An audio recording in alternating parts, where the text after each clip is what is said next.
peleas, conflictos de interés, ruptura de amistades. Perdió a los personajes más icónicos, terminó relaciones amorosas, fue acusado de egoísmo, de traición, de robarse el crédito de otros. Detrás del Chavo del Ocho hubo mucho más que risas. Hubo dolor, conflictos, decisiones duras y una ambición silenciosa. Mientras millones de personas se reían con la vecindad, Roberto Gómez Bolaños negociaba contratos, registraba derechos y se quedaba con el control total de todo lo que se emitía bajo su nombre.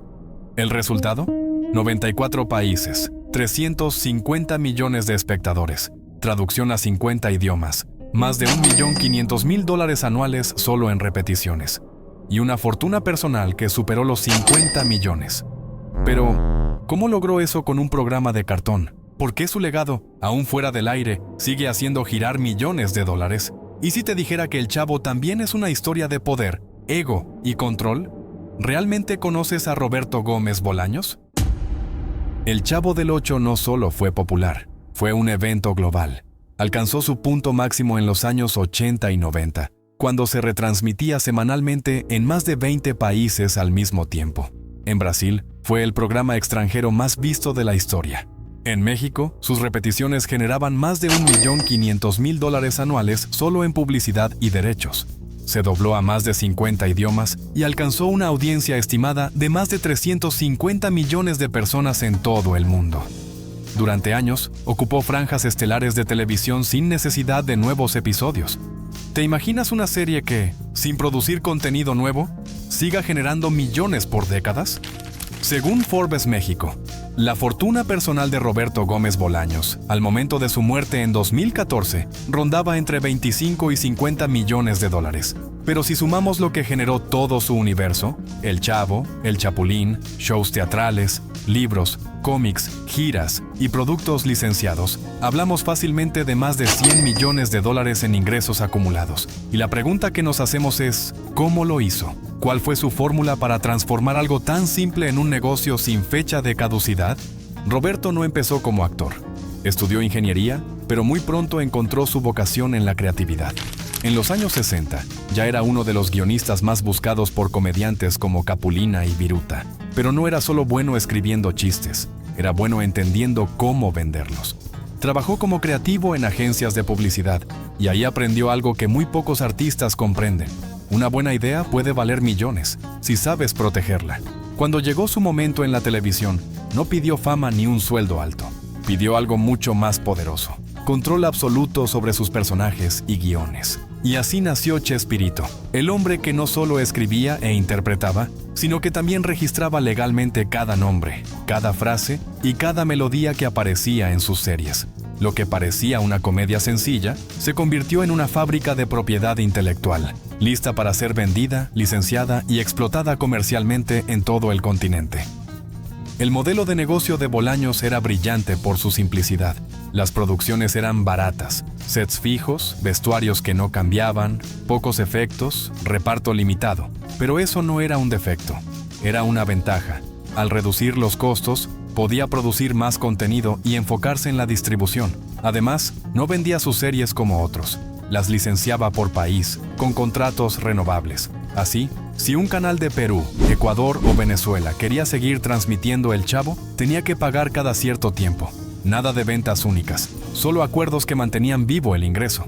A todo esto se sumaban los productos derivados: libros autobiográficos, cómics, videojuegos, giras teatrales, doblajes. Fue sin querer queriendo. Fue sin querer queriendo. Did it on purpose but didn't mean to. Y hasta una serie animada. Todo pasaba por él, todo le generaba regalías. Y aquí viene una pregunta clave: ¿por qué? Si sus personajes vivían en la pobreza, él construyó uno de los negocios más exitosos del entretenimiento hispano.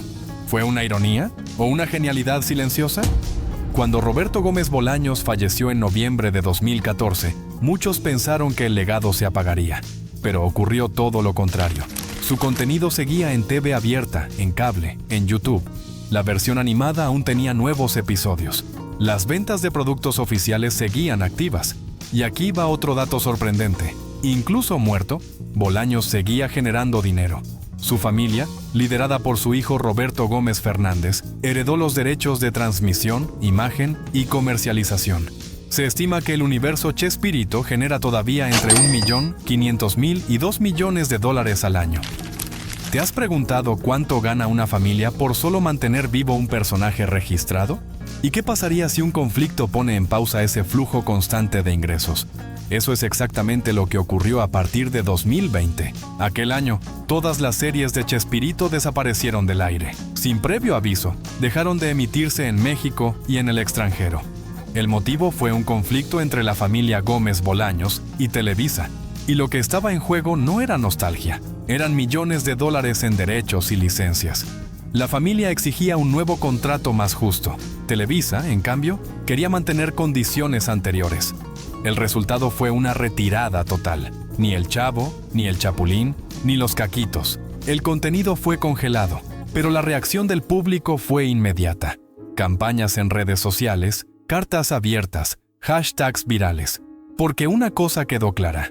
El legado de Chespirito no es solo entretenimiento, es parte de la identidad cultural de millones. Pero no fue el único problema. María Antonieta de las Nieves, la actriz que dio vida a la Chilindrina, luchó durante años por el derecho a utilizar su personaje. En un movimiento inesperado, ganó una batalla legal en la que obtuvo los derechos exclusivos sobre la Chilindrina. Eso le permitió seguir apareciendo en televisión, dar shows en vivo y explotar la imagen del personaje, sin pagarle ni un centavo a Televisa ni a la familia Gómez Bolaños. Este hecho marcó una ruptura definitiva. Roberto y María Antonieta no volvieron a trabajar juntos, y hasta el día de hoy, ella asegura que fue excluida injustamente del proyecto. Por otro lado, Florinda Mesa, viuda de Roberto Gómez Bolaños, y quien interpretó a Doña Florinda, también ha tenido polémicas. Ha declarado públicamente que se siente marginada en las decisiones actuales sobre el legado de su esposo, y ha insinuado en varias entrevistas que hay una mala gestión por parte de Roberto Gómez Fernández, el hijo.